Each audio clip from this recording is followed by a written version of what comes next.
da ngeen di bës cloche bi ngeen doon membre ba faw Toubactu officiel bis ni ki tey daal jàpp leen dootu leen amati benn jaaxle si wàllu info bu gaaw te wóor.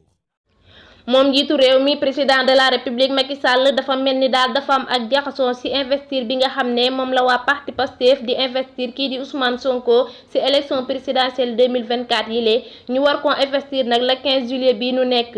moom Macky Sall nag mel na ni dafa am ak jaxasoo ci lu mel noonu rawatina nag ci dossier yi nga xam ne wàllu judiciaire la te yëggagul moom mii di président Macky Sall nag nee nañu jamono ji mi ngi daje ak ay députéem di wax ne investir bi nga xam ne moom la ñu nam ma defal kii di Ousmane Sonko la 15 bii nu jëm mu ni ab provocation la te loolu maanaam mooy bëgg coow ak créer histoire loolu nag mi ngi ko waxee ci kanamu député mu ni Ousmane Sonko mi nga xam ne nag kenn condamné wu ko dara condamné boo xam ne tax nañu man koo investir ci élection présidentielle 2024 yi lee mu ni nag investir yooyu nga xam ne ñu ngi koy defal Ousmane Sonko dafay indi coow ak jaxasoo te kon dafa jiitu paaka ci mbar mi ndax moom yoon waxagu ko day bokk wala du bokk te loolu yoon mooy ki nga xam te ne nii moo ko war a wax.